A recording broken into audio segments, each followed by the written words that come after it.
Welcome to episode 2 of the Borg podcast. I'm absolutely thrilled to have you join me on this fascinating journey as we dive into meaningful conversations and inspiring stories. I'm so honoured to welcome the amazing Amanda Parker to the show.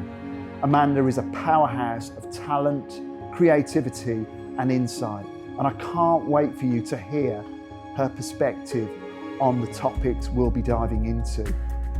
Trust me, this is a conversation you won't want to miss. Well, welcome Amanda to the Borg podcast, episode 2. Really looking forward to this one. So you're very welcome. Yeah. Thank you. Perhaps we should just start by you just telling me a little bit about your upbringing, where you're from, and what your childhood was like. Good question. I was born in Sefton General Hospital in Toxteth, Liverpool, which was originally a psychiatric hospital, I believe. Right. Then it became a maternity hospital. Now it's an Asda. Mum and Dad were married. My dad was a soldier. Uh-huh. He was in the Royal Tank Regiment. And they were together till I was about 8. After Dad had come out the army, he, I believe, now had PTSD, so drank, was violent and whatnot. So yeah, they ended up getting divorced. And you were about 8 then, yeah? I was 8, yeah. And then me and Mum, we got a flat and went to live in another part of Toxteth. So we stayed in Toxteth. So I basically grew up in Toxteth nearly the whole of my childhood. Up till about what age was that? I left Liverpool when I was 17. Okay. So from 8 till 17, I was in Liverpool. Right. And what was your relationship like with your parents, Amanda? With my mum was quite liberal. She was quite laid back, and I kind of got away with a lot of stuff I probably shouldn't have.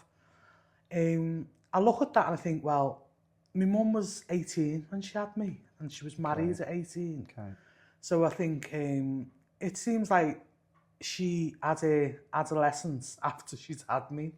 So when we'd moved away from my dad, after a period of time, she started seeing someone else who had a completely different culture. He was West Indian, and she was kind of finding herself, I think.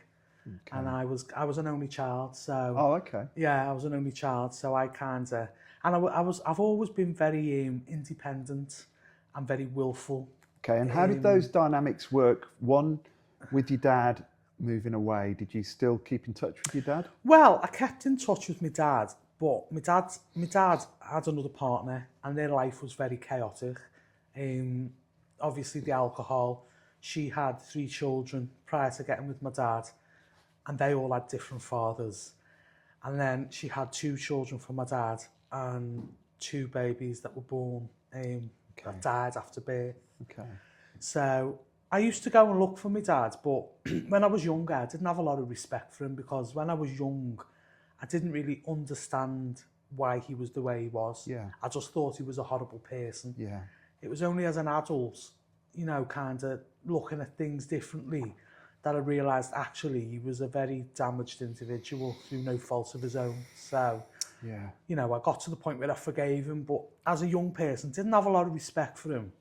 I think there was times in my life I thought I hated him, but I don't think I did. I think deep down it was just hate. And I think there's a whole podcast there, isn't there, on ex-military coming out the army and then coping with Civvy Street. Yeah. And all of this stuff. And way we've been and how we then sort of navigate through that.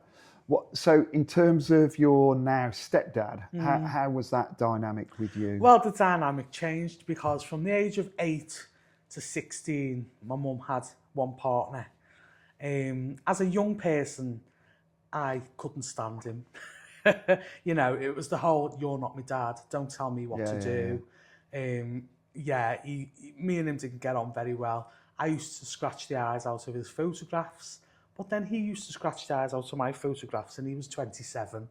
So, and at the age of, he used to be quite mean to me as well. He used to beat me up, but not in a way that would show. So my mum used to work in the trade union centre, and she'd be working nights, and you know, we'd argue about stupid things. We'd be playing a game of Monopoly, but then he'd get me in a wrestling move, and he was quite horrible to me, looking back. And it all culminated when I was about, how old was I? I was about 13 or 14. He headbutted me in front of my mum, and that's when she kicked him out, and he moved out and went to live over the road, and they ended up breaking up anyway. I've forgiven him too, believe it or not. I actually talk to him now, and yeah, so Okay.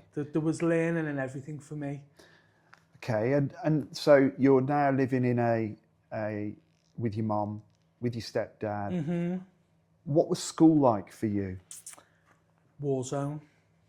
Absolute war zone. What do you mean by that? Well, primary school was really good because I was kind of living in Toxteth, but I managed to get a place in a school called St Michael's of the Hamlet, which was in a place called Egbert in Liverpool, which is quite a nice area. Right. So after we'd left my dad, I'd left one school, gone to St Michael's, and I'd done really well there because it was such a good school.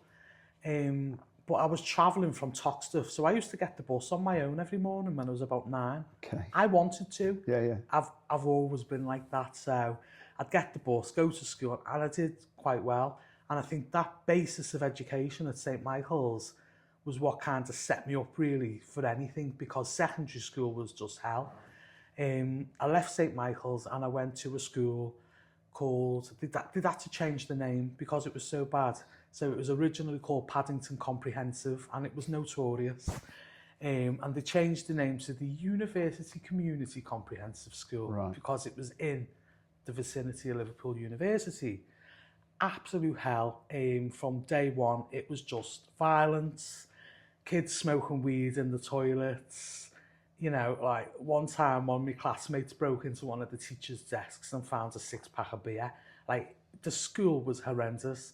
We didn't have dinner ladies. We had 2 guys off the front line in Toxteth called Ralph and Smiley, who were our dinner ladies. That's how uncontrollable the children were.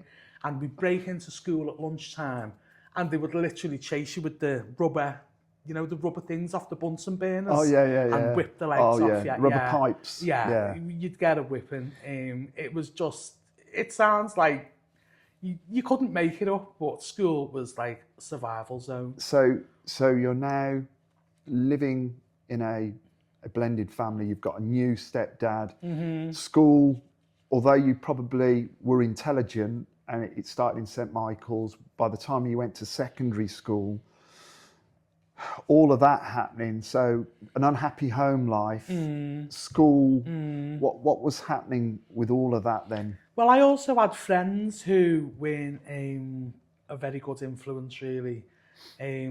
Some of them were a little bit older than me, so, you know, the whole peer pressure thing, but no one ever forced me into doing anything. I went along willingly. Yeah, because you're quite tall, aren't you? I am, yeah. So nobody's going to bully you. Yeah, I'm 6 foot. Well, Yeah. actually I did. I got bullied horrifically. Did you really? From both sides, because it started in St Michael's. It was, you know, my stepdad was Jamaican. He was a Rasta, and he was like, obviously, you know, stood out in the middle of Egbert. Yeah. With In terms of racism and that. Yeah, so I'd go to primary school and get called, you know, an N-lover. And then I'd go back to Toxteth, and the majority of where I was living was, you know, ethnic minorities, and I'd get called you white this, you white. Right. So I kind of had it from both sides. Okay. Plus I was an only child, so didn't have any backup. No. So it was difficult. I mean, what would you say was your biggest struggle growing up in that phase, that stage of your life? just kind of fitting in, I guess, into that new environment and the new dynamic with my mum's new partner. Completely different culture, completely different area. I was used to kind of spending time with my grandma's. My dad's mum, who's passed away, God rest her soul, but she was the saving grace really in my childhood, because my childhood was awful, But my nan was very normal, very consistent, very loving, very kind. Yeah. She was a really beautiful person who'd help anyone. Yeah. As a child, I didn't see it as much. She used to make me go and visit old people with her at the old people's home, and I hated it. Yeah. You know, when I look back and I think she was lovely. She was lovely. But yeah, she was consistent. So she'd always take me and my friends to the beach. We'd spend a lot of time in Sefton Park with her. So she was that stability, really, wasn't she? She was, and I used to stay with my nan every weekend. As I got older and we split up with my dad and my mum, and I started getting into this new environment with friends and that, I kind of lost the relationship with that side of my family. Yeah, but that will happen. Quite a few years. Okay. Because there was a lot of politics between them and my mum. They weren't happy about my mum's new relationship. They weren't happy about where we were living. My nan was a bit of a snob. Okay. To put it bluntly. But, or maybe she wanted to do things the right way. Yeah, she wanted the best for me, really. Yeah. So there was a lot of, contention, and I felt like I had to take sides, and my loyalty lay with my mum. Was you with your mum? Okay. So just thinking back to that time in your life, what would you say was a thing, an achievement that you were proud of that you achieved back then? If there was anything that you can think of. The only things I was proud of was my reading ability. Despite, I had an okay education in primary school, but secondary school, like zilch. Yeah. Didn't get any qualifications, left school at 14 with nothing. Did you really? Yeah, so the basis of kind of my education was St. Michael's, and they instilled a love of reading in me. Okay. So I was very good at reading. When I was like 10, I think I had a reading age of 18. Really? I used to go to the library and take on book challenges. Right, okay. And I think that was my little escapism. Interesting. And I think that ability to read was kind of a saving grace for me, because despite, being uneducated and, not academic, I kind of educated myself. And that was through reading. So that's one thing I would say to people. If you're going to do anything with your kids, sit down and read with them. Interesting. Because I've passed that on to both of my girls. Lovely. Yeah. Lovely. Yeah. And did you have a role model or a hero growing up? Did I? I don't think I did. Okay. I don't think I did. As I've got older, obviously there's people who inspired me. People like me now. And it wasn't an aspiration towards like status or material things. It turned into an aspiration towards kindness and being a good human being. Because I never used to be. I used to be rotten to the core. And so, pulling that forward, when did things start to go south with you in terms of? So you've painted a really good picture of perhaps that, not hostile, but probably not as family orientated as it could have been with your mum and her partner. But she'd have had her own issues, and we know that as we're older now. But you, as a young girl of 8, you've got that transition and that change. Then you've got going from what seemed like a nice cocooned environment of St. Michael's where people invested into you, and then going to Paddington Comprehensive. And really, it seems like that was the start of you learning the tools of your trade in terms of having to survive in quite a tough culture. Yeah. So what happened next? Well, from about the age of, say, 10, that was the first time I tried cannabis. At 10? My mum's boyfriend used to smoke it, and he'd left some in the ashtray, and I took it and smoked it. Then I had friends that smoked it. So by the age of 11, I was smoking, started with cigarettes, cannabis, and smoked for many, many, many, many years from then, consistently. Wow. We used to put our pocket money together and buy bottles of Lamb's Navy rum when we were children. I mean, it was that, when I look back, it just, the mind boggles. There was a shop that used to sell us 10p single cigarettes. You'd buy a cigarette with a match, 10p, and they were selling them to children. That's mad. And now I've got my girls, I think, if you ever sold my child a cigarette, I know, your shop is going up and smoke, like say bye to your career. Yeah. Because I can't, the things that people got away with in the 70s and 80s around children. Nowadays it just wouldn't happen. No, but why do you think that you sort of went to that level where you started experimenting with weed and buying drink? What was the trigger for that, do you think? Well, it's the whole, feeling, I guess I felt unloved. I felt abandoned by my dad. He went and had children with someone else and, didn't really bother. Like, there's times he'd say he was coming to my nan's and I'd sit and wait for him, looking out the window, and he never turned up. Yeah. And, this is the thing, he passed away in 2019 and I've got a half sister, and her dynamic with my dad was very different. He was in her life, her whole life. He was there for her. She never went through, any of what I went through. I was 10 when she was born. And when he died, she was absolutely devastated. And I was upset, I was grieving, but it not to didn't the affect level. me like that. And I don't think they understood. And what I had to explain to them was that I grieved for my dad when I was 9. Yeah. I went through that. That's where your loss was. A long, long time ago. So I'd already come to terms with losing my dad. Yeah. Does that make sense? Yeah. Even though he was alive, it And was still a loss. In some cases, that's worse. Yeah, it is. Yeah. It probably would have been better if he actually had gone. Yeah. No, I get that. Yeah. Mentally to come to terms with. So he'd moved on, had children. Mum's caught up in this relationship with this guy that I hated. Yeah. So I kind of put everything into my friends. And I had a really close friend, and I used to stay at her house a lot. And her mum was beautiful, and she took me in. So was there stability in that family, and is that what attracted you? There was, yeah. I mean, she had 4 children. Her name was Denise, her mum. And Denise was another beautiful soul. And even if me and my friends would argue, Denise would say, leave her alone. And she always stood up for me, and she was lovely. And then she got cancer. And we watched her struggle. I mean, she passed away on the 11th of May, 1987. And she left 4 children. The youngest was 18 months old. So that was another contributing factor, I think, to my behaviour. Loss, yeah.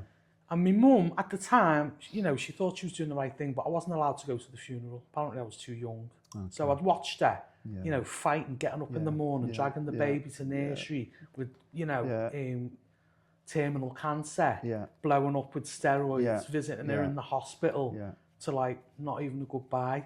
So the day of her funeral, me and one of my friend's cousins took her youngest son to the swings. That's what we were doing while they were burying her. So that was difficult to navigate. And yeah, so I think from there, weed is kind of it's an escapism. As much as people say, oh no, it's not, it helps me this, it helps. Actually, it does. It's a way of kind of numbing your thoughts. But at 10, you maybe you couldn't express it or articulate it then, but clearly there was pain. Oh yeah, loads of pain.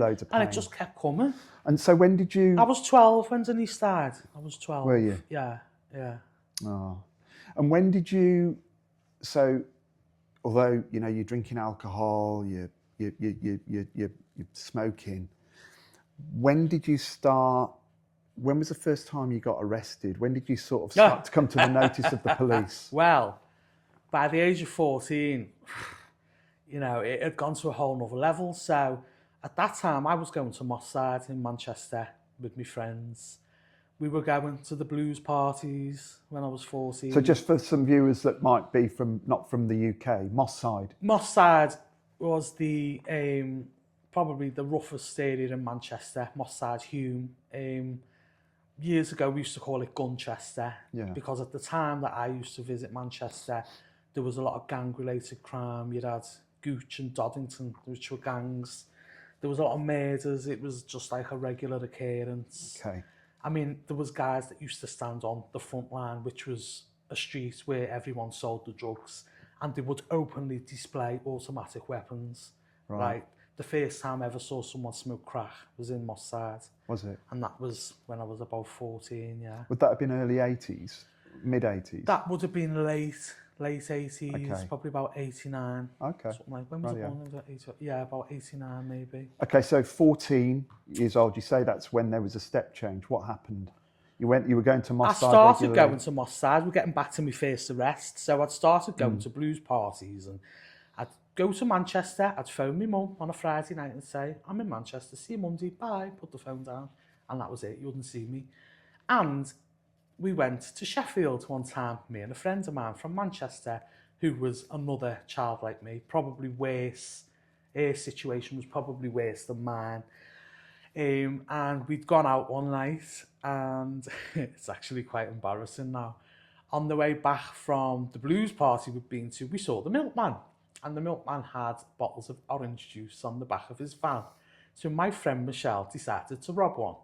So we've robbed one, gone up to this flat where we were staying, sitting on the balcony, you know, been out all night doing whatever, and the door knocked, and it was the police. So she's kicked off. They've took us, arrested us. Well, I don't know if I was actually arrested, but they took us to the police station, wanted to know who we were, what we were doing. When they found out we were juveniles, you know, Mum got a call. And I remember his name. His name was Sergeant Pierpoint.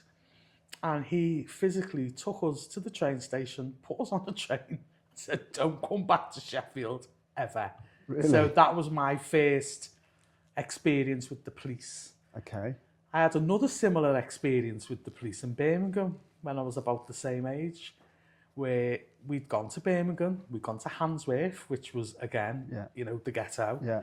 We'd gone to a blues party, come out, and my friend Michelle had friends there, and we were trying to find our way to where they lived. And she didn't know which way to go, so she flagged a police car down and asked him for directions. And he said, jump in, I'll take you.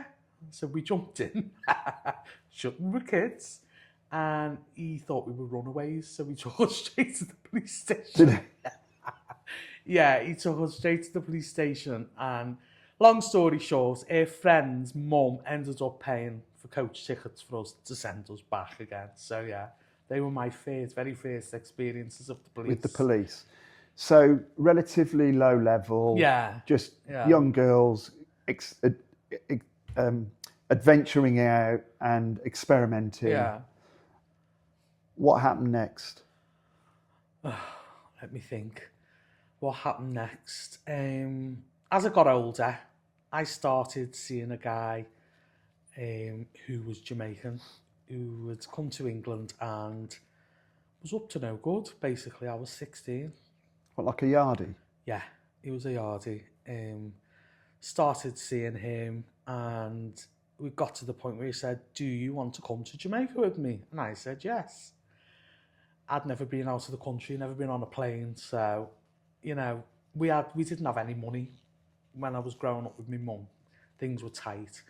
So I agreed, and then I found out he was going out with someone else. So I dumped him, but I'd been in touch with friends he had in Brixton in London. So I'd phoned them and said, I'm not coming anymore. Like, you know, I've dumped him, that's it. They said, do you want to come with us?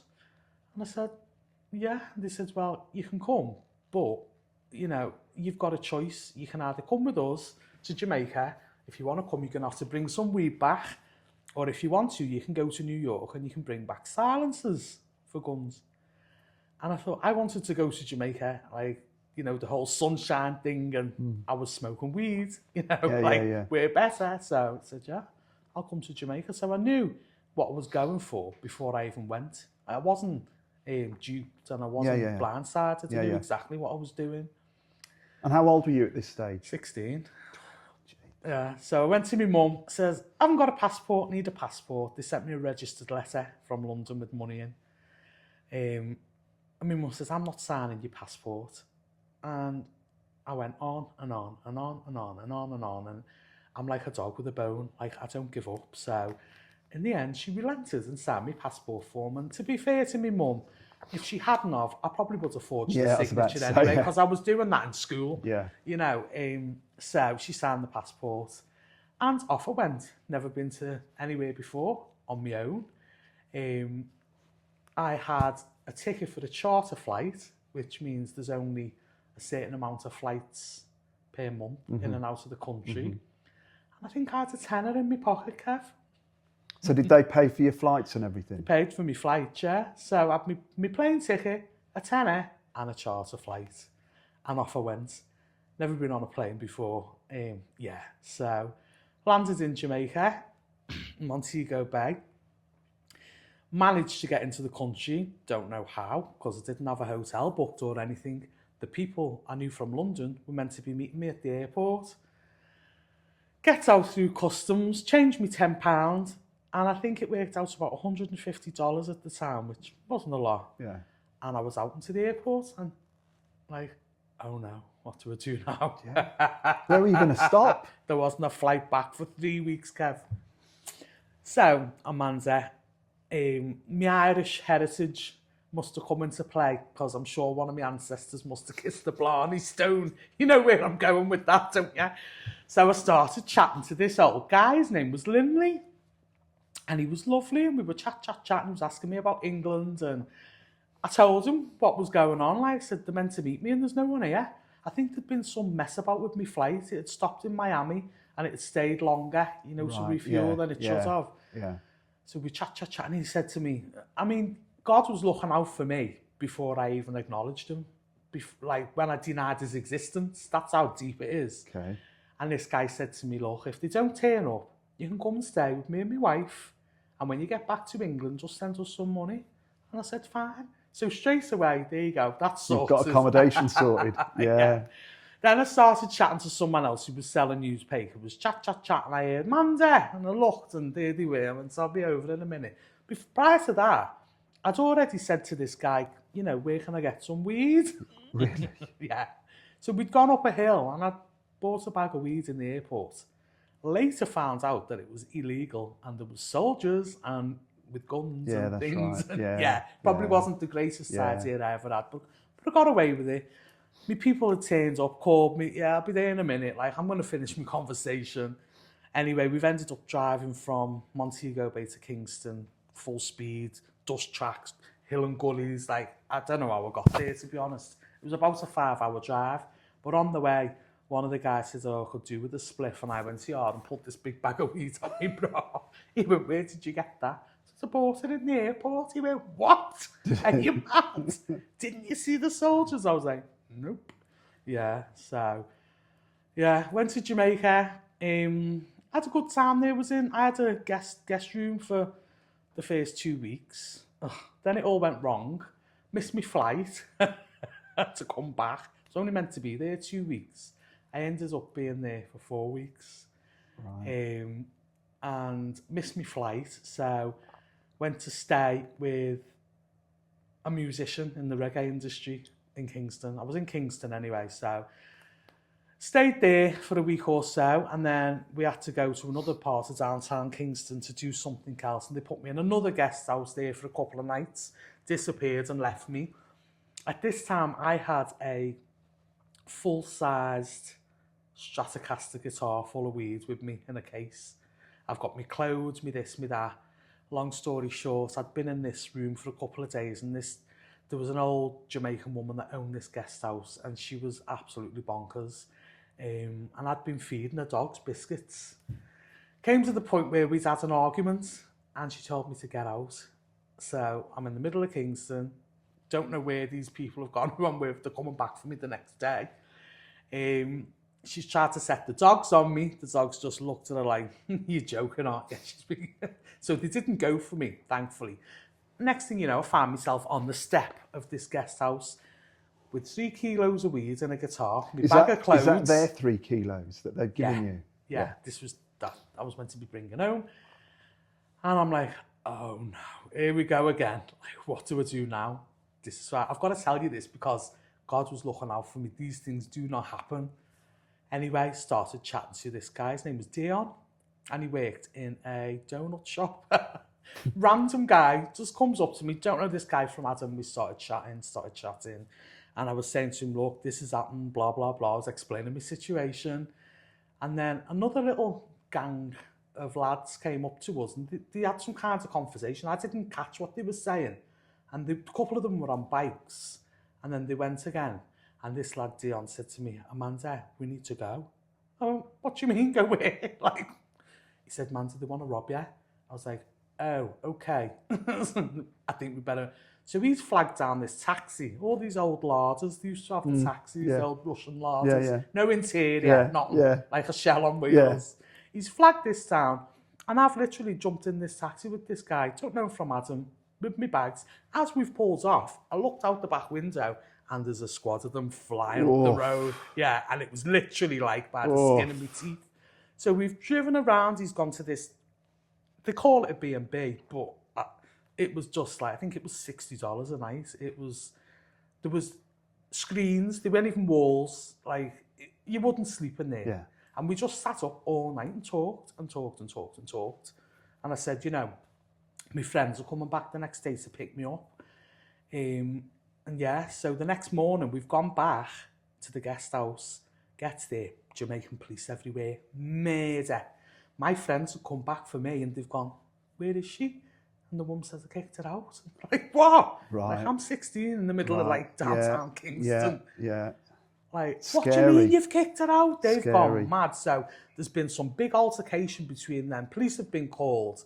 And I've rolled up like, hi, I'm back. Yeah. Like nothing's happened. Because you've got their product basically, haven't you? Yeah. And plus, you know, you don't want a dead British girl on your hands, do you? Yeah. Like, and you've, you know, it's so not what good happened? luck. How did they get you to the airport then? What happened? Well, anyway, long story short, the police, they wanted to kind of keep me at first because my visa had run out. We've had to explain about the flights. Got them to give this lad some money, this Dion, he was lovely. And yeah, so when it came time to go back, I said, I'm not going back in that car down all them ravines. So they paid for an air taxi for me. So I've got an air taxi from Kingston back to Mobay. Thankfully, I got through customs in Jamaica. With the guitar case? With my guitar, because the weed was compressed. So it was the shape of a guitar. Okay. So if you put it through the X-ray machine, you wouldn't see it. Right. Yeah. So I've got through Jamaica. Thank God, there's God again looking after me, because Jamaican prison is not where you want to go. Absolutely. Like, it really it's quite isn't. brutal, isn't it? Yeah. So flies back to Gatwick, South Terminal. Oh, gets off the plane. It's a good job I had a suntan, because I think my face was probably bright red. But, you know, I've got nuts. So here we go. Walks through customs. They've pulled me. And I thought, oh, here we go. What's in the case? Where are you coming from? Blah, blah, blah, blah. So I've given him all the answers. And he said to me, do you mind if I go and x-ray it? Oh, no, feel free. I'm thinking, go on then. Do you know what he did? Later I found out his name was Adrian Dearth. Death with an apostrophe. That was his name.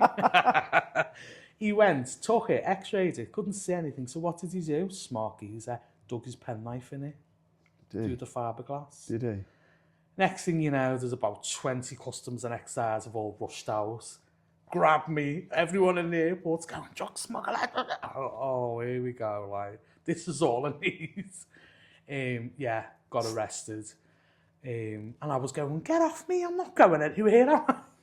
So what happened in terms of, so you've been caught for the offence, so I guess it's importation, isn't it? It was knowingly concerned in the fraudulent evasion of the illegal importation of an illegal substance. That was my charge. So when you went to court, were you on remand or did they bail you? No, what happened when I got arrested in Gatwick, I was 16, so I was a juvenile, of course wasn't I? you were, yeah. So they couldn't talk to me, they had to get an appropriate adult because there was no parents available. No.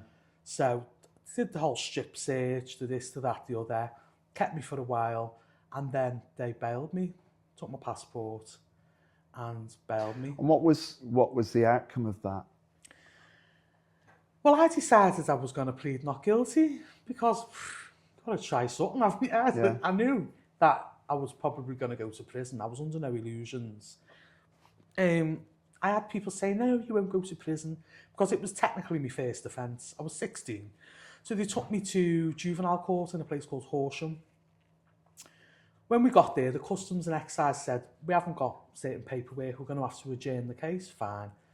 So they adjourned it, and when they called me back, I'd been 17 for 8 days, Kev. Right. So the judge said, we can no longer deal with you, Miss Parker, committed it straight to Crown Court. Oh, no. So if they'd have dealt with me in juvenile, Yeah, it was 6 months yeah, max, I probably would have got. So that's when I thought, well, sod it, I'll go for trial. So I did. I went for trial in Croydon Crown Court, stood up, told a bag of lies. They couldn't come to a verdict, so the judge sent them out for a majority, and they came back 10-2 guilty. So, got found guilty, went back for sentencing the month after on my own. Got the 6 o'clock in the morning train back down to Croydon from Liverpool. And they sentenced me they left me all day stewing. I was there from 9:30 in the morning. By the time they sentenced me in the afternoon, the van had already left to go to prison. Oh, right, okay. So they took me through London, handcuffed either side in a taxi, 2 screws, in middle of June. But he gave me 9 months for the first offence. Did he? Yeah. Okay. Where did you go? Holloway. Straight to Holloway. And give us some highlights about what that was like. Holloway. What were the best things and the worst things? The highlights of the hotel Holloway, HMP. Well, the first night I was in there, I was on a wing there was a lot of drug smugglers and stuff. There was 4 of us in a cell. There was no curtains or any way of shutting the bars, the windows, so the light comes in as soon as the sun comes up. So there's 4 of us in this cell, and the first night we heard D3, you've got a nonce, which is basically child abuser, somebody vile, really vile. And I heard someone else shout, is she a 6-foot scouser? And I was like, it's not me. I thought, I'm going to have to row in here.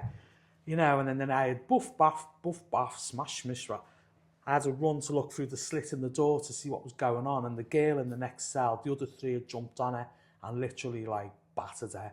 So I saw the officers walk her past, dripping with blood, That was the first night. Turns out the next day it was a case of mistaken identity. So it wasn't actually her. But that happens a lot. She got jumped on by 3 of them, and in the space, it happened so quick. Yeah, so that was the first night. Plus, the highlights of my accommodation was from my cell.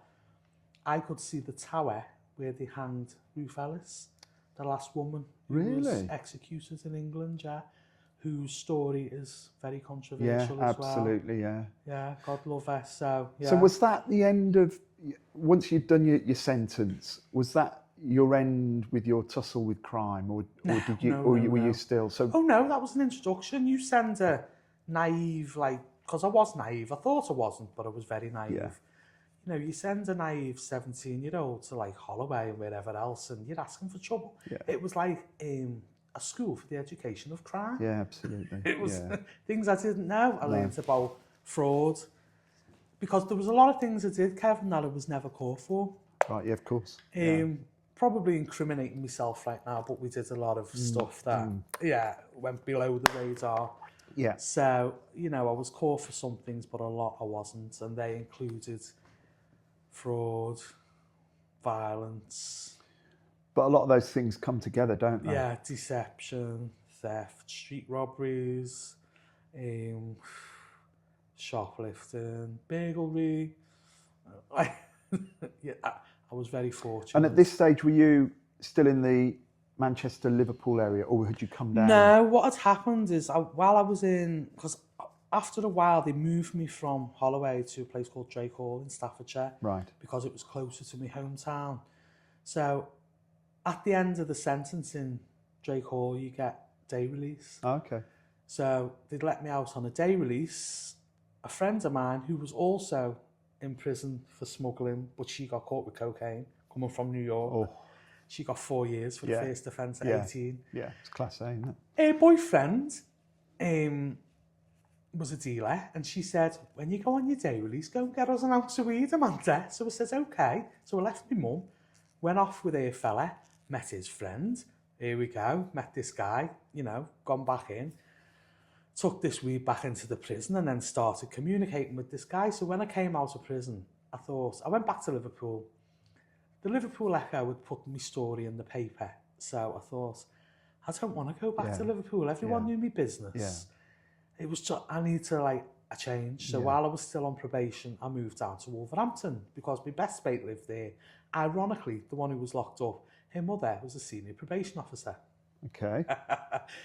And I'd started seeing this guy. So I ended up in Wolverhampton in a hostel.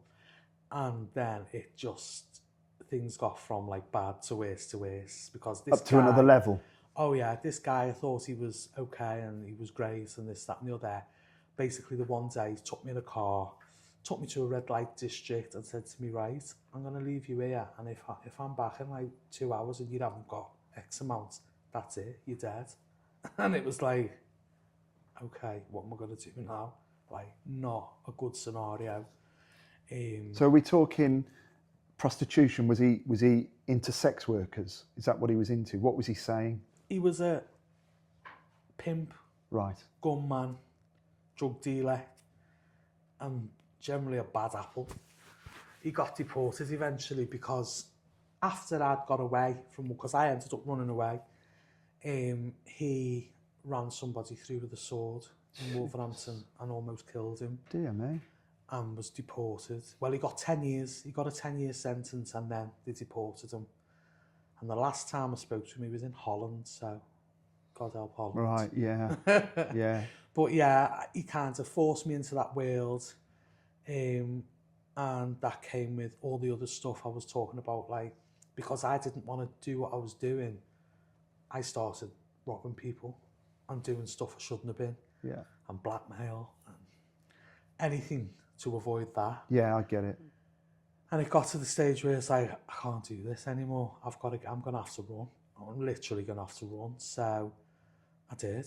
I ran. So how long would you say that happened? Over about 12 months, or was it longer? It was a bit longer than that. It was 93, probably the end of 93 till about October 95.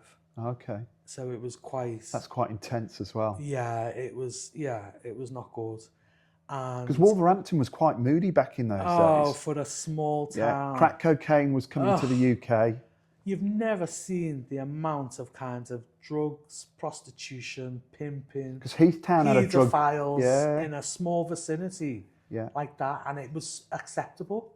Everyone did it. There was like married women running flats, working as prostitutes. Oh man! While their husbands were out at work all day. No one like they used to say, "Oh, you're not a prostitute, you're a working girl," and I'd say, "No, like it's prostitution. Absolutely. Like it is what it is." But whilst you were just pause there. At that stage, then, Amanda, I heard you mention earlier on when you were giving an account about, you know, your beliefs, and you said that you were an atheist. Yeah. And one can understand why you took that view, and a lot of people do.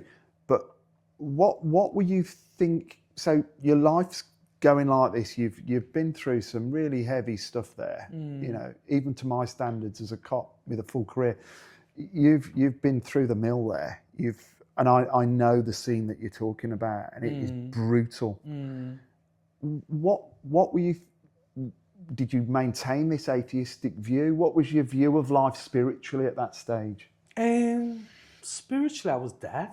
I was like, I think the more you sin, the more you become desensitized to it. Okay, right. And the more you see and the more you're exposed to, because that side of humanity in that world, you don't see much good. It's pretty dark. Yeah. And it turns your heart to stone. It makes you cold.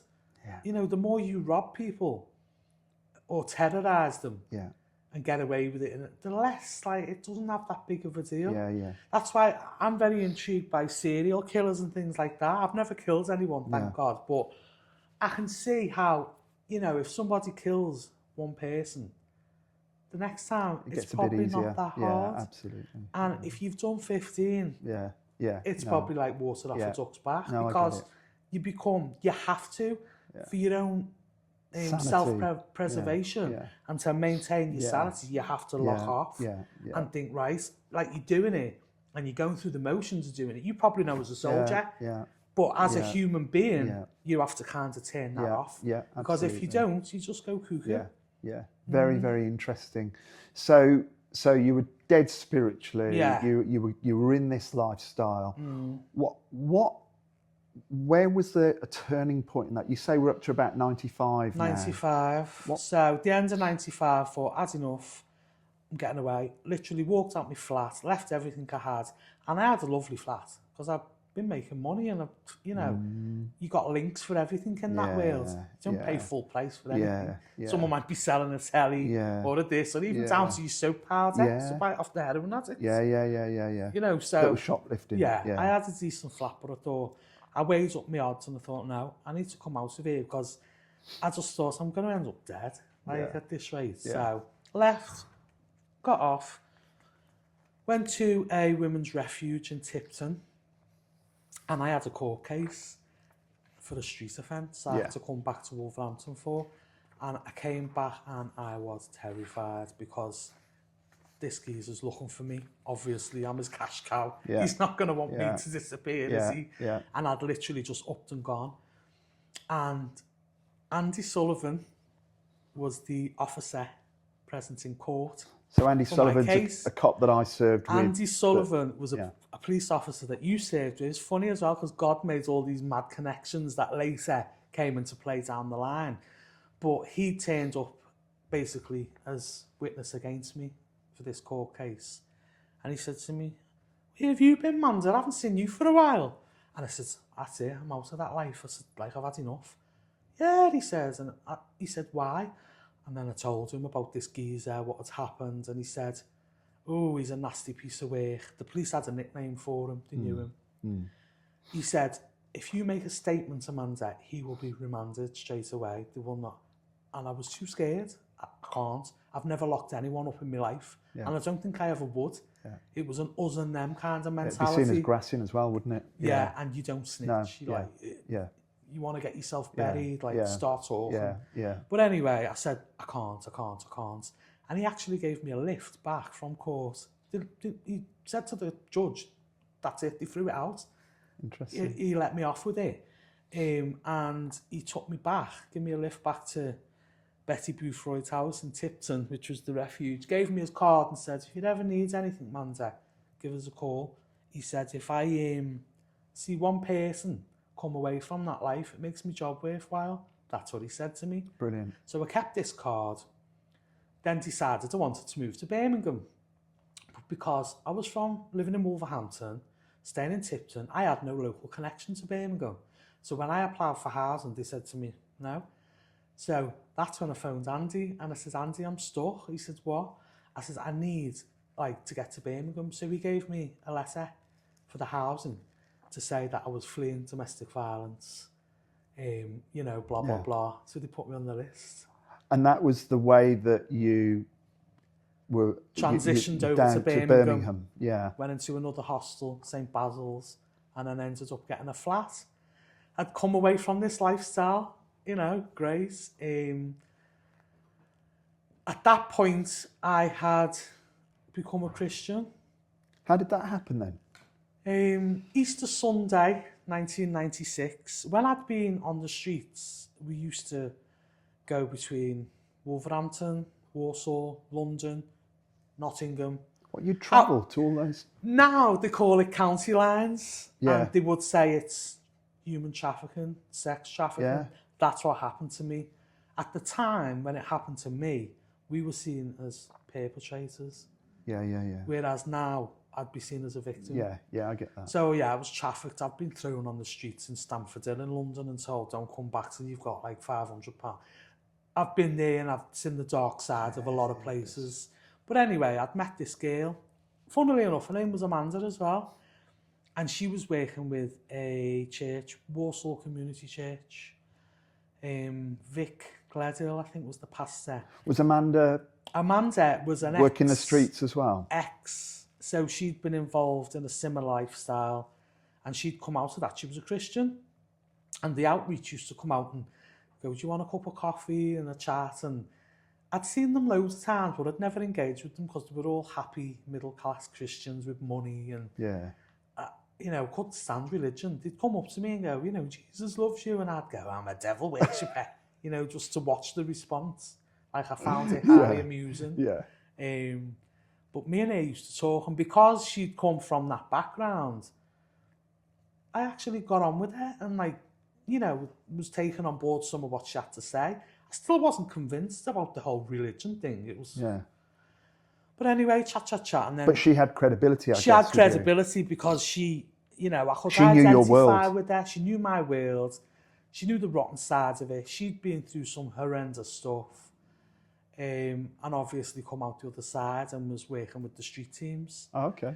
I mean, I think it was down to her that street team even existed. Her name was Amanda McNally, and her dad was very well known in the criminal world at one point. He also became a Christian as well. Wow. And was an amazing guy. Wow. He'd take people in from prison who he didn't know, Wow. give them a roof. Wow.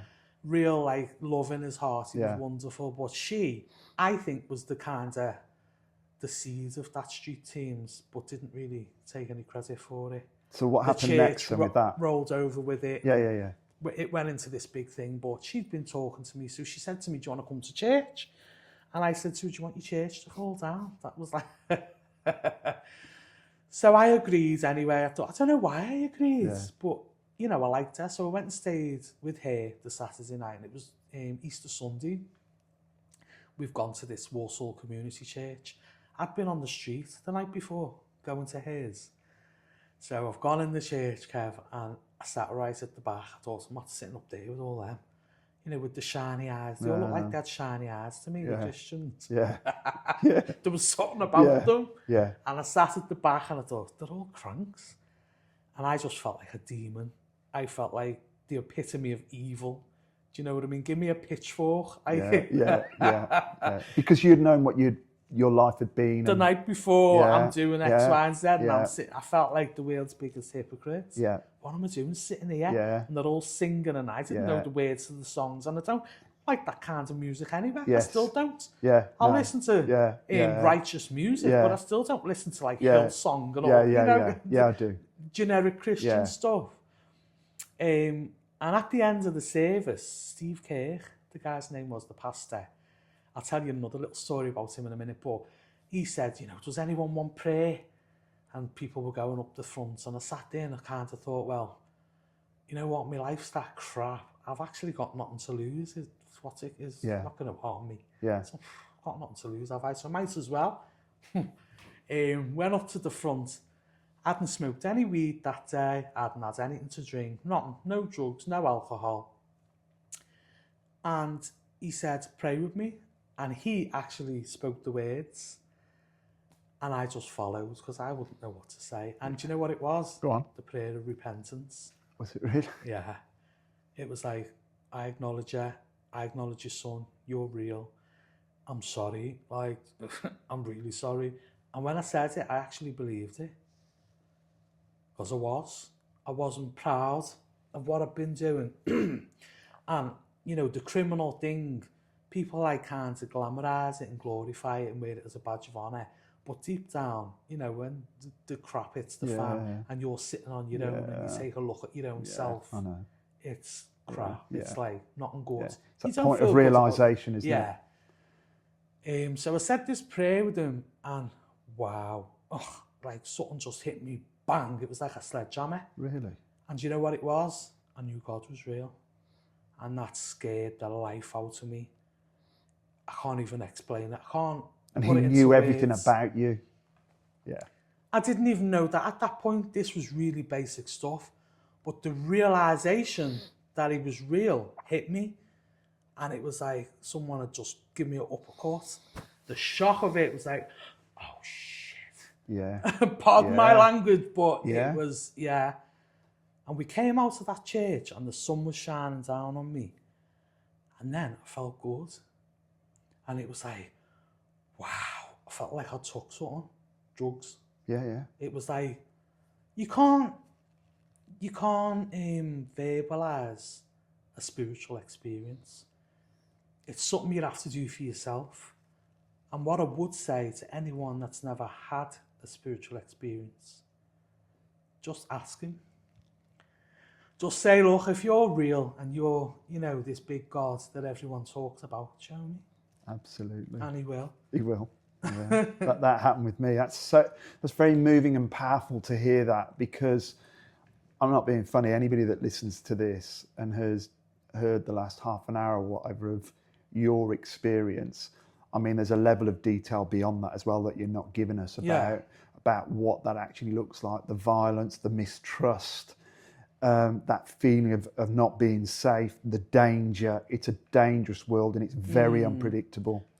And then to hear that you've got to this point, and it does seem, whether you're a believer or not, have faith or not, you can see retrospectively listening to your story that there's a hand guiding you. Oh yeah, definitely. You have the choice. Yeah. But you got to that point in that church when Steve prayed that prayer, that there was a moment of realization, and everything that you'd done and were doing actually was wrong. That understanding, because it's almost as if God had given you a mirror and said, this is who you are, but this is who you can be in me. I didn't even see the can be bit at that part. Okay. I just knew that what I'd done was wrong and I needed to change it. Basically, like, I need to sort this out. So, that's just amazing. And from that point, Amanda, what happened next in terms of... It got worse. Go on. I thought it was going to be, I'm going to be a Christian now and bye-bye to crime and blah, blah, blah. And it got worse. Got a flat in Birmingham. Initially, everything was okay. I was going to church. And I got a flat. Guess where they gave me a flat, Kev? Go on. Right in the middle of Speedwell Road, the red light district. Oh, no. Biggest red light district in Borsalleaf in Birmingham. So they were putting you back into... So I've gone from earning £500 a day to 40, 50 quid a week. Oh, no. Smack bang in the middle of Borsalleaf. At the time, it's a no-brainer, isn't it? Why? I was saying to God, why have you done this to me? Yeah. I'd look out my window and watch people making money. Yeah. And I slept on the floor for 6 weeks. Didn't even have a bed, Kev. I had nothing. I'd left me flat, hadn't I? Walked out on everything. Yeah. The one day I was in there hungry and Steve Kirk knocked me door out the blue. The guy from the church in Warsaw, he drove over and he had 4 bags of shopping. And it wasn't just like any shopping, it was like nice things, expensive things, a bottle of Coke, things you didn't need. Yeah. And I was like, how did you know I was hungry? And he went, God told me to bring you some food. Wow. Wow. Yeah. So a couple of times I slipped up and went outside and did something I shouldn't do, or robbed one of the girls, or but something had changed. And when I did it, I felt convicted, awful. Yeah. And I'd phone Amanda and say, Amanda, I've done this. I feel terrible. I couldn't, before I'd do it and have no conscience, it wouldn't bother me. Yeah. But after, it was unbearable. I couldn't do it. So I ended up signing for a course. I wanted to be a journalist. So I'd left school, no qualifications, jumped onto this City and Guilds course in journalism. So I thought, right, I've got a chance here. Started studying. It was difficult, but I was doing okay. And we went to do a piece for a paper called Heartlands News, and there was an editor there and another woman who had asked us to go and do a story on a guy that had committed suicide, and they wanted us to go and knock on his wife's door. And I was reluctant to do that. It didn't sit right in my spirit, and I thought, I'm not doing it. So me and her ended up having a disagreement. She spoke to me like a bit of dirt, like something off a shoe. I was actually refrained from insulting her or anything like that. And then she turned around and lied to the people running the course and said I threatened her. The whole class, this is where the devil steps in to come and pull you off.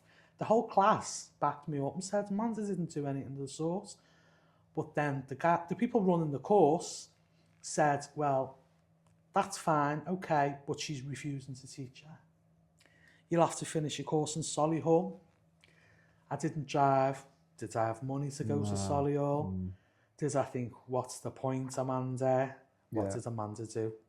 Straight back into badness. Interesting. I thought, you know what, stuff you, stuff that, stuff your course. Gave up, went back into badness. Got worse. Met a guy who was, he was great. I loved him. Started training with him, kickboxing with him. but he was involved with people who ran professional brothels, Right. working flats, Right. dungeons. Yeah. Yeah. So the depravity Yeah. went a step lower. Yeah, I get it. Because that world of domination and Yeah. bondage Yeah. is spiritually very, Oh, very dark. dark. Yeah. Worse than sex work. Yeah. Yeah. Like it's on a whole nother level. Level. They've Yeah. got crucifixes in dungeons. Yeah. It's Yeah. horrible. Yeah. So I've ended up going into that. £120 a day rent I was paying at the time. This was like 1997. Mm. And I was making a lot of money. Training with this guy, thought he was great. And basically backslid with a capital B. Yeah. Then there was a point where I'd been with him about, I think, 8 or 9 months. And something said to me, you need to get away from him. About a month before all this happened, we'd gone out to a nightclub owned by his friend. And this guy who I was seeing used to work the doors somewhat as well. He was a licensed martial arts instructor. And there'd been an altercation on the door, and he'd gone and got involved. It was his night off. And when he came back, I said to him, when you see that, leave it alone. Why are you involving yourself? Yeah. No, a man that I can disarm a man, this, that, and the other. Yeah. And I said, it's not your argument. I said, my exact words were, you don't know who's going to get a stray shot in their head. Yeah. That's what I said to him. Yeah. A month later, something said to me, you've got to get away from this guy. And I phoned him. I don't know what it was. He had a key from a flat. And I said, I'm going to Liverpool for a few days. He went, you can't just go like that. What about the rent on the working flat? I said, you're going to have to sort something. I'm going. And do you know what, Kev? I didn't go. Do you know what I did? Changed me locks. That night,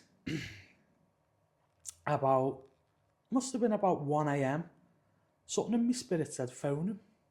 So I withheld my number and I phoned his phone. And there was no answer. And I thought, oh yeah, you're out again. You can't hear the phone because of the music. That was it. Went to sleep. About 4 a.m, one of his friends had phoned me and asked for another one of his friend's numbers, but didn't tell me why. Didn't think anything of it, gave him the number. Next morning, I've got up, and got a call from a friend of mine in Bromsgrove, and we were just general chit-chat, a friend called Shannon, who I'd met in the refuge. And she said, I saw something on the news, there was a murder in Birmingham last night. And at the minute the words came out of her mouth, I just felt a cold chill up my spine. And I said, his name wasn't Peters, was it? That was his surname. And she went, something like that. I said, let me phone you back. Put the phone down, phoned his phone. Man's I'm sorry to be the bearer of bad news. He was shot dead in the Porsche nightclub, yeah. It was a set-up. 2 illegal immigrants, Jamaicans, had come up from London, robbed his friend, took his jewellery, took money off him, gone to rob him. I think he glassed one of them. And they basically shot him dead. He was 34. Damn, eh? So yeah. You wow. that whole feeling, again, that guidance, you could have been with him that night. Well, I would have been, because that was my night off from the flat, Saturday. Because he'd actually come from Seventh-day Adventists, believe it or not. But when you say the flat, just to be clear, the working flat. So that's your premises where you work from to earn money. Yeah. As a sex worker, right? Not my homework. Yeah. It was where we did the dungeon work and all that kind of stuff. Right. Yeah. So I used to take 1 day off a week, and it was the Saturday, because he'd come from a background. His parents were Seventh-day Adventists. Right. Okay. So he knew about Christ, was off on a tangent with some other stuff. Doesn't it seem that there's that dragging away, where particularly when you've just made a commitment or you're trying to live the life, it's almost put in front of you to make it easy for you. Oh, this is what the enemy does. This is what he does. It's like, there's times I stop smoking weed and someone will come and go, I'll give you it for free. That never happens when you're smoking it. No. But the minute you stop, there'll be someone, absolutely, some demon waving something onto your nose. So he was murdered. I later found out, because the day after he was murdered, we all went to his friend's flat, and everybody was talking about retribution and killing someone and this, that, and I didn't feel that. I just felt sadness and like, what is the point? Hopelessness. I thought, even if you go and kill whoever's done it, is it going to make a difference? No. Like, he's dead. No, yeah. He's not coming back. Yeah, yeah. And I wasn't on that page with them. So So what God happened was next? already changing something in my heart, you know what I mean? Yeah. People were arrested for it. The irony, listen to it, God's little, like, it's weird, because I found out the guys that killed him, the one guy was called Peter Emmanuel, which means God is with us. Yeah. And the other guy's name was Vincent Lynch. And to lynch someone is And it was like, that spoke to me. I don't know why. Yeah. And I also had a scripture at that time, which I struggled with for many years, because after he was murdered, I had the scripture that says, rather than take one of my children off the path, better you have a millstone put around your neck and thrown to the deepest ocean. Yeah, that's it. And I felt like, was that my fault? I see. I also felt like, as I spoke prophetic words, I get it. when I said to him, you don't know who's going to, because the tongue has the power of life and death, yeah, doesn't it? absolutely right. So I struggled with that for a long time. So was there a point where you thought, right, I've got to get out of this and I've got to try and return to something? Well, it was at that point. It was at that point. So what happened next? I still I went on self-destruct for a while. I thought, what's the point? So I carried on in that world for a bit. Stopped training. I thought, what's the point in training? Because I was quite fit at the time. I was kickboxing and swimming and on my bike and gave it all up. I thought, well, he was a licensed martial arts instructor. Yeah. Absolutely pointless. Yeah. Went really negative, was putting myself at risk even more, like doing blatant street robberies, like of working girls as well, which is quite dangerous because well, they've got people like looking after them, so there was times where I robbed one girl in Broughton Park Road in Edgbaston, I know, and her pimps came from Smethwick, a gang of Asian lads, and I literally had to phone someone who I knew who was an illegal immigrant who was a gunman to come and sort it out for me, because if he hadn't, I don't think it would have ended well for me. you. No. So they've literally come to me and I've gone and talked to him, and he's sitting in the car with a 9mm in his lap and saying, what's your problem? Everybody's dispersed. That was the end of that. But fortunately for me, you know, things could have gone so much different. That's just one example. It's just a completely different world, isn't it? It's a dark world, and I know you're only giving us a flavour. But I want to draw you into now, sort of fast forward to where, I mean, the context that you've provided there is like amazing. There'll be some people that really resonate and may have lived that type of life that you can associate with what you're saying, but there'll be others that have no clue but are absolutely... It'll blow your mind. It sounds like, you know, there's times I will tell my story and it feels like I'm talking out of a movie script, because now I'm a completely different person. You're looking at somebody. Did I do that? Yeah, I know. I know. Did that happen to me? But you know, it's all relative. There'll be other people that feel that about things that they've done. Maybe not the same as you, but when there's been that transformation, it's like you're looking at somebody else, aren't you? I'm a different person. Well, you're a new creation, aren't you? Yeah. The Bible says you're a new creation. Absolutely. In Christ you're born again. Absolutely. Nicodemus says, how are you born again? That's right. It's not from your mother's womb. No. It's your whole spirit. Born and of your the persona. Spirit. Yeah. And that's what happened. But when you're born again, it's like being born again physically, because you start off as a baby. Absolutely. So when you first kind of in it, like me going foot in and out, you'll and be this and fed that. anything. Absolutely. Yeah. But as you grow up and you kind of mature and you get to know, you know, the Most High and His ways, and you don't even need the Bible anymore. Yeah, I get it. It's just kind of, it's there. Yeah. I can draw on scriptures. I can't tell you where they are in the Bible. But and not just the Bible. I've looked into the Apocrypha. I've looked into some of the other things. Because I don't just, you know, take things like, if the church says this, I'll research it myself. I want to know everything. Absolutely. So I've dug into loads of stuff. No. And I've challenged a lot of Christians with it as well. Some of you know, the stuff that the Creator's revealed to me. So still learning.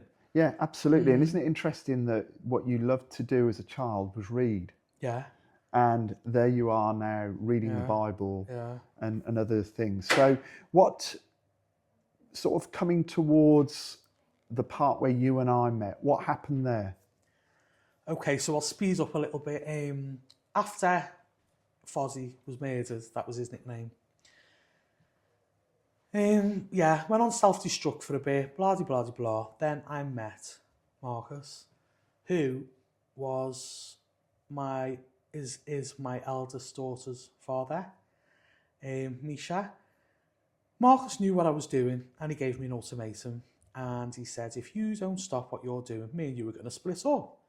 And I was like, oh, that was a surprise to me, because he wasn't bothered about the money. Normally you meet people and obviously the money it's attractive, isn't it? And he wasn't bothered about it. He gave me this ultimatum, and I thought, well, actually this guy must maybe care for me, because why else would he say that? Yeah. So I did. I still had my toe in the barrel. I went and worked for a blooming chatline company, didn't I? Dirty phone calls, which again didn't sit right with me. But I was physically out of the mix of badness. Yeah. So it was kind of, I'm stepping away gradually, you know what I mean? Yeah, I do. So I did that for a while, and then I got pregnant. And there was another bombshell. It was like, actually, you know what? I don't want my child to grow up like I did. And I thought, if I'm doing all this, it's going to happen, isn't it? Yeah. Like, I felt like even if I was involved in that, it was just like, what am I going to tell my kids? Yeah. I'm going to have to. So I went cold turkey. Okay. Literally. Had Misha, and she was a twin. I lost the other one. But she was a blessing. I'd went for a scan to make sure everything had gone, and they found a heartbeat. So she was definitely a blessing. Bear in mind, I've had 7 miscarriages throughout the years, but I found out later why. So had Misha, and I signed up for an ILM scheme, which was intermediate labour market, and basically it was like a YTS for old people. Yeah, right. I was 23 when I had her, and I stayed with her till she was 3, because I was adamant that I wouldn't put her into nursery till she could speak and tell me what was going on. Yeah. Because you, coming from that background, you have a real mistrust of the world, and you can't just see the dark stuff. Yeah. So, but yeah, put her into nursery, and I got a job in the same place. They gave me a job cleaning and in the kitchens. So I started there, but my mind was dead, Kev. It was like, because I've got a brain, and I was using my body. I was getting home at 5 o'clock, didn't want to clean my own house. No, So I went back to them. I said, I can't be doing with this. Like, if you've got anything else? They said, do you want to do administration? So I thought, yeah. So I went to work for the Borsley Forum. And while I was there was a guy that worked upstairs called Richard Stunt, who was the faith coordinator. Didn't really know him that well. It was like a hi and bye. I was downstairs doing admin. They said I could do an MVQ, and I ended up being there for 18 months. It didn't materialise because of funding. And my role was coming to an end there, and I thought, oh, here we go again. This age old. So I prayed, because, you know, I got to the point in life where I don't know what I'm doing anymore, so I'm just going to ask you. Yeah. So I said, you know what, God, I don't want to go backwards. I really don't want to go back. But I feel like if I haven't got a job, I'm going to end up doing something I shouldn't be. Like the temptation's there. Please send me a job. Like, please. And that was it. Also, I'm not going to worry about it. I'll just leave it with him. Anyway, so obviously I'm actively looking for work now. So I had the paper. I think it was in the mail. And I saw the job advertised, part-time administrator for the New Hope Mentoring Programme. And I read, you know, it was wanting to work with ex-offenders, and I thought, oh, that sounds great. I reckon I'd be good at that. So just pausing there, just for the viewers, the New Hope Mentoring Programme was quite an innovative, trailblazing project at the time, wasn't it? It came from Boston, whereby basically church communities engaged with offenders in prison, so that there was a smoother transition coming from prison back into the community. Mm-hmm. And then there was that ongoing mentoring of ex-offenders to hopefully get them into employment, but also to learn life skills and other things. That's right, isn't it? Yeah, and you were part of that. Yeah. So anyway, back to the application. So I phoned off an application form, great, filled in the form, and I thought, yeah, that sounds great. When I'd phoned up for the application form, the voice sounded familiar. And someone said, is that you, Amanda? And I said, yeah, who's that? He said, it's Richard Stunt.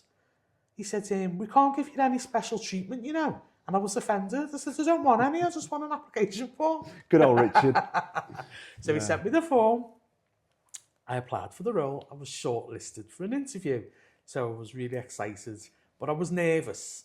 But I thought, you know what, I've got nothing to lose. I'm going to lose this placement I'm at anyway. So I think the day of my interview, it was scheduled for about 3 or 4. And I had a phone call from one of you two asking could I come in a bit earlier. So it is. I asked Richard to phone you. Did you? Yeah. Anyway, I've got there. There's you sitting there in full police uniform, and my heart sank. So just to pause there. So that's Amanda's side, that she's applied for the job.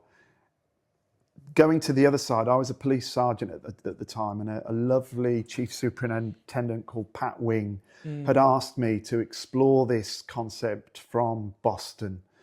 And as a result, did that and set up the project.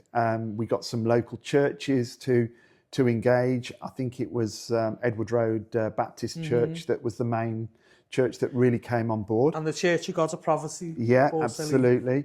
And what we did was we were given some funding. We'd been to see the Lord Mayor in Birmingham. We'd gone out to Boston to see the original concept and saw how it worked over there in the US. And now we could actually, although we'd got the project manager that was Richard, we needed an administrator. And of course, myself and Richard were in the office looking through all of the applications. And I have to say, Richard, I didn't know to this day that you knew Richard. No. Right? Okay. And we were going through, and you'd think, wouldn't you, coming into a police project, that you wouldn't necessarily want people with previous convictions. Well, I had 30. You had 30, exactly. And I remember reading your application form, and you were really honest and candid, and you just said, look, you know, and we'd had a criteria that anybody with previous convictions, we were going to paper sift. Wow. But I was given yours, and Richard said, to our criteria. To be fair to him, he was being really fair then, because he knew you, but he didn't make that out to me. He said, there's this one here, and she's got previous convictions, so we'll need to put that in the other pile, I guess. And I went, give it to me. And we talk about these God moments. Yeah. I looked at it and I thought, no, get her in. And he went and got you, what he said now, I said, yeah, get her in earlier than the interview time. And we got you in, and then I walked in to this cop hair, suiters and boosters. I think Richard was just, I didn't even look at Richard. I just saw brown the cords and suede shoes. He definitely looks like a PhD graduate. Yeah, did you? In immunology. He did, an immunologist. We love you, Rich. We love you. We love you, yeah, we do. Walked in, kind of glanced at Richard, saw the uniform, and thought, oh, do you know what? Like, that's it. I ain't getting this. I know. Straight away, so I thought, you know what? Once again, got nothing to lose here. So I just went, yeah, this is what it is. This is me. I've done and that was me thinking that I'd kind of, you know, hoisted the noose for myself. Yeah, but you'd done some administrative work as well, yeah, hadn't you? I had 18 months administrative experience at the Borsley Forum for Dr. Dick Atkinson, That's it, yeah. who's passed away now, rest his soul. But I helped him to put together one of his regeneration toolkits, and I didn't get the qualifications, but I got some real good experience. And that wasn't wasted, because when you spoke to me, apart from the bit about just being, truthful about your past, you had some experience. And to cut a long story short, I mean, I was delighted. I knew at that stage that you were the one that we wanted. And thankfully, you got the job. I think we had a hug after the interview, didn't we? At the end of the interview, you hugged me, and I was like, this is just getting weirder by the minute, because number one, I hate the police, so how am I going to deal with this? Because I wasn't the biggest fan at that time. Yeah. And number two was like, you don't get hugs in interviews. I know you don't. And number three, you don't get hugs off policemen in interviews. It was the weirdest thing it ever. was. But I just knew weird. that you were the right person to take, because actually, although we had you as an administrator, you went on to become the mentor coordinator. The lead mentor And coordinator. and I have to say, your experience gave you credibility, a reputation, and because of the transformation in your life and the way that you were on a journey, you were our best person to later put into the women's prisons, to go and talk to the women prisoners, and also to give the volunteers who were becoming mentors from churches and other places the lowdown on what life is like as a really criminal. Like, not like on paper. Yeah, so you were involved in the training and the skilling up. And I know personally that a lot of those mentors really valued your input and your support. I'm still in touch with some of them now. Yeah. Have you got any, just as we draw to a close, there's a few things that I just want to cover. The first thing is, are there any stories about any ex-offenders that you mentored or were involved with that you'd want to share? Yeah, there was a girl I was, because I volunteered to do the mentoring on top of the coordinating. You did, yes. Yeah. And there was a girl I was linked up with who had suffered with quite serious mental health problems, kind of dual diagnosis, was using crack cocaine, was pregnant. And when I'd been linked up with her, she was quite volatile and quite like hard to work with, notorious. Probation were a bit wary of her. And she was the same size as me as well. She was 6 foot, you know what I mean? She was a big girl. Yeah. And initially, one time she tried to growl at me up in probation, and I kind of growled back because New Hope gave me the opportunity to learn how to be a professional. Yeah. And I think if it had been anyone else bar Richard, I don't think my career would have gone the way it did. Interesting. Because I believe Richard was very tolerant. Yeah. Because I still had that street attitude. Richard said to me once, Amanda, if there was something wrong with you, we'd know. We'd feel it coming from the next office. I didn't even have to speak. It's true. And I had to relearn how to deal with people. Yeah. So, but this girl was a really good example. So I met her. She tried to go, "Rrr," and I went, "Rrr," back. And what do you know? I said, what do I know? And I didn't disclose too much. But, I was in Holloway when I was 17. I know enough. Yeah. And it was like, was you? Yeah. And then the whole persona and the attitude kind of changed. Yeah. And we built a real good rapport to the stage where she got clean. She managed to stop taking crack. The baby was taken as soon as he was born, but we managed to get her into a mother and baby unit in Edgbaston. Okay. And gradually, with support, herself as well, obviously, but with the support of us and everyone else she was working with, she regained custody of him. And she removed herself from Birmingham, where her offending history was. She got a place in Coventry and got her little boy back and was doing really well. She did have a little glitch where he slipped in the bath once and had a bruise on his back. So did they look at that? She took him to hospital to get him checked out, and they went, and everybody kicked off and were about to remove him from her care until I got involved. There was no joined up working, so I went to the case review with social services in Coventry and had to explain about the work that had been done in Birmingham. What was going on, and I basically joined them up. And if we hadn't have done that as New Hope, she'd have lost a little boy. She'd have lost a little boy to going back into care. But it ended up, no, it was fine. Yeah. So you were her advocate to a certain extent. Oh, definitely, yeah. I fought loads of people's corners because some people, not to be cruel, but didn't have the intellect or the ability or the were skills. able to articulate. Yeah, that's right. The social skills. Yeah. And I managed to build a rapport with professionals.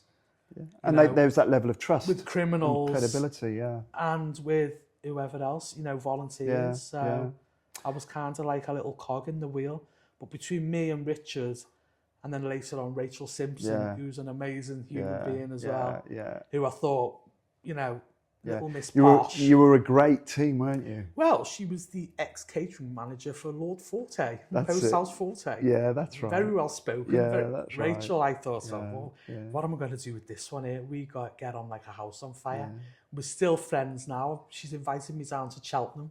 I've been and stayed in her house. Oh, wow. We get on so well, and there couldn't be anyone different, No. like more different. Yeah, but you sharpened each other, We didn't did. you? We would. You got her really good, streetwise, yeah. Oh but yeah. she also and she probably helped me to be professional. And absolutely. she used to say to me, "Amanda, you don't have to tell everyone everything." And But talking about hobnobbing, you passed that because I think it was about 2010. Did New Hope have to close its doors? Was it around that? 2010. And that was because of Funding, and the way the world was going globally with the economy from the 2008 crash, and charities and third sector organisations. We were ahead of our time, Kev. Yeah, we were. I think we were a little bit ahead of our time. If we'd have come 10 years after, we'd have been smashing it absolutely now. right. But because we were a leader in our field. Yeah, we were. What we did, not to be funny, but a lot of third sector organisations aren't run very well. No, that's right. There's a lot of staff that have been been there a long chaotic time. as well. It's a bit chaotic. Yeah. They're a bit complacent. Yeah. It's a bit wishy-washy. Yeah. We were very professional. Absolutely we right. were on point. Absolutely right.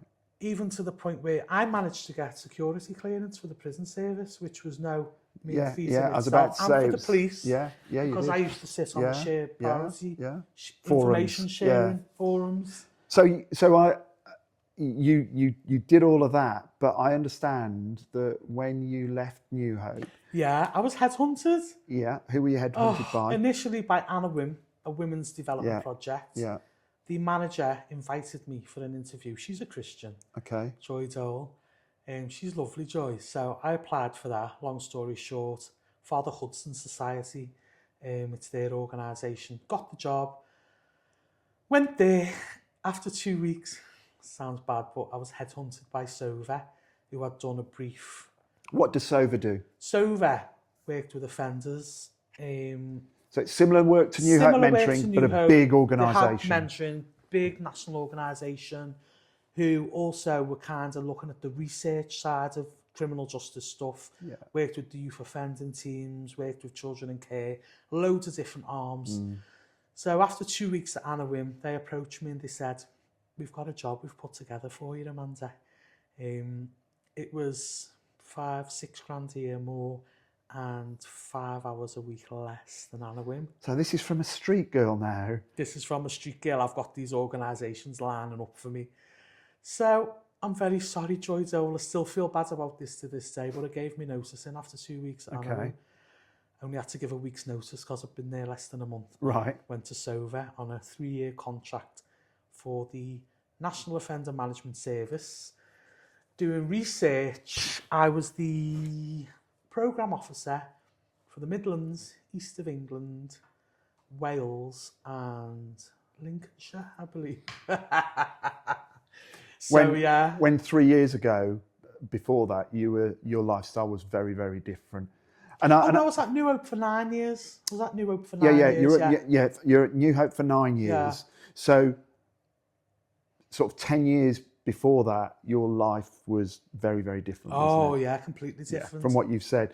And then I understand that you visited 10 Downing Street. Oh, yeah. What was that about? The Mentoring and Befriending Foundation were shortlisting projects nationally from all over the country as a celebration of mentoring, which was hosted by Sarah Brown, Gordon Brown's wife, the then Prime Minister. Yeah. We were shortlisted, New Hope, as a project from over 500 projects nationally. That's right. Down to 30. Yeah. And as much as Richard wanted to go, they'd asked for the member of staff that most benefited from the project, the client and the volunteer. So Richard gracefully took a back seat and said, "You know what, Amanda, Lovely. I've got to be honest, Lovely. you benefited more than me." Yeah. So he let me go, and I went with Christine Pitt, who was one of our mentors, ex-head teacher of a school in Birmingham, and a young lady named Charlotte. And we went to 10 Downing Street, which was surreal. Spoke to Sarah Brown, thanked her for the invite, ate a few canapes, drank some elderflower, bobbed around, had a chat with Ed Balls and a few other MPs, went to the State Room where they took Obama. Yeah. Absolutely surreal. And I'm thinking, I've gone from this to that. I know. What's going on? So proud of you. And as we draw it in now, I want you to think about looking over And it must be quite, a journey, even just talking about your life. I mean, I've been saturated with it, and there's some detail there, folks, that I didn't know about. So I've heard it for the first time today too. What would you leave with viewers now if you were to summarise what you've learned and what you would advise others to do? If you don't know the Most High, get to know him. You don't even need to go into a church. Just like I said earlier, ask him to reveal himself, and he will. And it'll be in little subtle things. Might be in big things. You might have a slap in the face moments, but he will, because he is real. Okay. And what I will say is, you can be at the top of your game and be a well-balanced individual, have money, successful career, the whole works, the family, and still be dead inside. The highest rate of suicides are amongst affluent people. That speaks volumes. Yeah. Or you can be at the other end of the fence and be the lowest of the low. There's no lower than a street worker. In the eyes of society, they're even worse than drug takers. So you can be the lowest of the low, but you can go from tragedy to triumph. Fantastic. It's possible. All things are possible to he or she who believes. All you've got to do is believe. So, get to know. So from tragedy to triumph, for me, that is the takeaway from this. So thank you so much, Amanda, You're very for welcome. speaking with me and being so open and honest. And I think that's where the power is. And we'll stay in touch. And I know that you're gonna introduce me to some other people. That I am probably... indeed some very interesting people whose stories make mine look like I've had a walk in the park. So. I'm sure that's not true. Thank you so much. Thank you. Thank you. Thanks. I want to take a moment to share some exciting news. I've recently published my book, Behind the Man, and you can grab your copy either at my website, which is kevborg.life, or on Amazon. It has been an incredible experience bringing this project to life, and I hope it resonates with you too, as much as it has for me.